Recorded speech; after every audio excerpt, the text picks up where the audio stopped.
ഇന്ന് നമുക്ക് ഞണ്ടിനെ കൊണ്ടൊരു ബിരിയാണി വെച്ചാലോ? ഞണ്ട് ഇഷ്ടമുള്ളവർ എന്തായാലും ഈ റെസിപ്പി ഒന്ന് ട്രൈ ചെയ്ത് നോക്കണം. നല്ല ടേസ്റ്റാണ്. അപ്പോൾ നമുക്ക് എങ്ങനെയാണ് ഉണ്ടാക്കുന്നതെന്ന് നോക്കാം. തന്നെ ഞണ്ട് നന്നായിട്ട് ക്ലീൻ ചെയ്തിട്ട് ഇച്ചിരി ഉപ്പും മഞ്ഞളും മുളകും കുറച്ച് വെള്ളം ഒഴിച്ചിട്ട് നന്നായിട്ടൊന്ന് വേവിച്ച് വെക്കുന്നുണ്ട്. ഇനി ഒരു പാനിൽ കുറച്ച് വെളിച്ചെണ്ണ ഒഴിച്ച് നമുക്കിതൊന്ന് ഫ്രൈ ചെയ്തെടുക്കാം. രണ്ട് സൈഡും ഒന്ന് ജസ്റ്റ് ഒന്ന് ഫ്രൈ ആയാൽ മതി. ഇനി നമുക്ക് ബിരിയാണിയുടെ മസാല ഉണ്ടാക്കാം. അതിന് വേണ്ടിയിട്ട് കുറച്ച് നെയ്യ് ഒഴിച്ച് അതിലേക്ക് വെളിച്ചെണ്ണ ഒഴിച്ച് പട്ട, ഗ്രാമ്പു, ഏലക്ക, തക്കോലം, സ്പൈസസ് എല്ലാം ഇട്ട് ഒന്ന് നന്നായിട്ട് സോട്ട് ചെയ്തിട്ട് അതിലേക്ക് നമുക്ക് കഴുകി സ്ട്രെയിൻ ചെയ്ത് വെച്ച അരി ഇട്ട് കൊടുക്കാം. അരി ഇട്ടിട്ട് നന്നായിട്ടൊന്ന് വറുത്തെടുക്കുന്നുണ്ട്. അതിൻ്റെ ഒരു വെള്ളമയമൊക്കെ മാറാൻ വേണ്ടിയിട്ട് ഒന്ന് വറുത്ത് കഴിഞ്ഞാൽ അതിലേക്ക് വെള്ളം ഒഴിച്ചു കൊടുക്കുന്നുണ്ട്. വെള്ളത്തിൻ്റെ കണക്ക് എന്ന് പറയുന്നത് 1 ഗ്ലാസ് അരിക്ക് 1.5 ഗ്ലാസ് വെള്ളമാണ് എടുത്തേക്കുന്നത്. എന്നിട്ട് അതിലേക്ക് കുറച്ച് നാരങ്ങ നീരും ആവശ്യത്തിന് ഉപ്പും കൂടി ഇട്ട് നന്നായിട്ട് മിക്സ് ചെയ്തിട്ട് അടച്ചു വെക്കുക. ഇതിൻ്റെ വെള്ളമൊക്കെ ഒന്ന് വറ്റിക്കഴിഞ്ഞാൽ ഒന്ന് നന്നായിട്ട് ഇളക്കി കൊടുത്തിട്ട് ഒന്നും കൂടി അടച്ചു വെക്കുക. ഇടയ്ക്കൊന്ന് തുറന്ന് റൈസ് ഇളക്കിയിട്ടില്ലെങ്കിൽ അടി പിടിക്കും. അപ്പോൾ നമ്മൾ റൈസ് ഇവിടെ റെഡിയായി വന്നിട്ടുണ്ട്. ഇനി നമുക്ക് മസാല എങ്ങനെ ഉണ്ടാക്കുന്നതെന്ന് നോക്കാം. അതിന് വേണ്ടിയിട്ട് ഒരു 2 വലിയ വെളുത്തുള്ളി എടുത്തിട്ടുണ്ട്. അതിലേക്ക് 1 കഷ്ണം ഇഞ്ചി, 4 പച്ചമുളക് നന്നായിട്ട് ചതച്ചെടുക്കുക.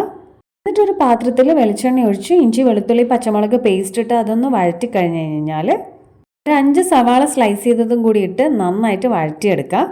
സവാള ഒന്ന് ഇതുപോലെ ബ്രൗൺ കളർ ആയി കഴിഞ്ഞാൽ അതിലേക്ക് ഒരു 4 തക്കാളി ഇട്ട് കൊടുക്കുന്നുണ്ട്. തക്കാളി ഇട്ട് നന്നായിട്ട് വഴഞ്ഞ് വന്നു കഴിഞ്ഞാൽ കുറച്ച് മല്ലിച്ചപ്പും പുതിനയും ആവശ്യത്തിന് നാരങ്ങ നീരും ഇട്ട് നന്നായിട്ട് മിക്സ് ചെയ്തിട്ട് അടച്ചു വെച്ച് തക്കാളി ഒന്ന് ഉടഞ്ഞു വരുന്ന വരെ ഒന്ന് വേവിച്ചെടുക്കുക.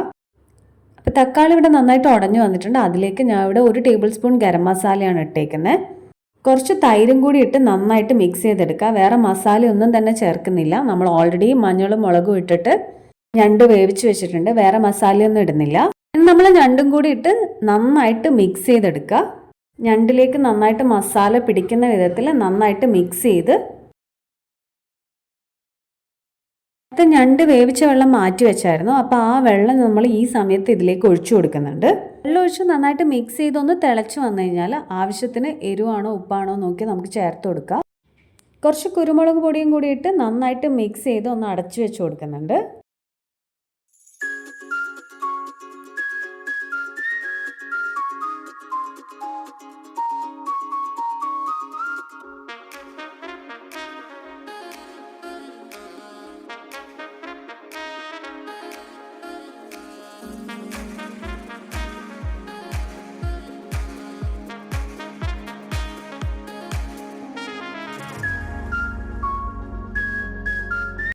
കുറച്ചുകൂടി മല്ലിച്ചപ്പും കൂടി ഇട്ട് ഒന്ന് മിക്സ് ചെയ്ത് അടച്ചു വെച്ച് കഴിഞ്ഞാൽ നമ്മളെ മസാല ഇവിടെ റെഡി ആയിട്ടുണ്ട്. അപ്പോൾ ഇനി നമുക്ക് ദമ്മിടുന്നത് എങ്ങനെയാണെന്ന് നോക്കാം.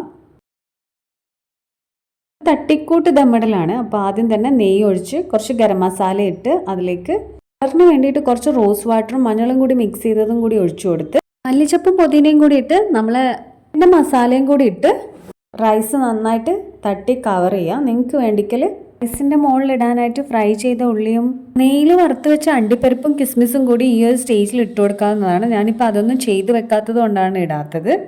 അപ്പോൾ മസാലയൊക്കെ ഇട്ട് കഴിഞ്ഞ് കഴിഞ്ഞാൽ മുകളിലത്തെ ലെയർ റൈസ് മസാലേൻ്റെ മുകളിലേക്ക് തട്ടി ഫുള്ള് കവർ ചെയ്തിട്ട് നേരത്തെ ചെയ്ത അതേ സ്റ്റെപ്പ് പിന്നെ നമുക്ക് റിപ്പീറ്റ് ചെയ്യാം.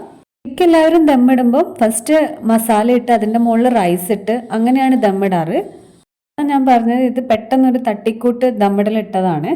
അപ്പോൾ ഇന്ന് കനലും ഇതൊന്നും അമ്മ എടുത്തിട്ടില്ല. അതുകൊണ്ട് ജസ്റ്റ് ഗ്യാസിൽ തന്നെയാണ് ദമ്മിടുന്നത്. അതിൻ്റെ മുകളിലൊരു വെയിറ്റ് വെച്ച് ഒരു 10 മിനിറ്റ്സ് വെക്കുന്നുണ്ട്. നമ്മൾ ക്രാബ് ബിരിയാണി ഇവിടെ റെഡി ആയിട്ടുണ്ട്. അപ്പോൾ എല്ലാവരും ട്രൈ ചെയ്ത് നോക്കണം. സീ ഫുഡ് ഇഷ്ടമുള്ള എല്ലാവർക്കും ഇഷ്ടപ്പെടും ഇത്. ട്രൈ ചെയ്ത് നോക്കി ഫീഡ്ബാക്ക് അറിയിക്കുക. Thanks for watching.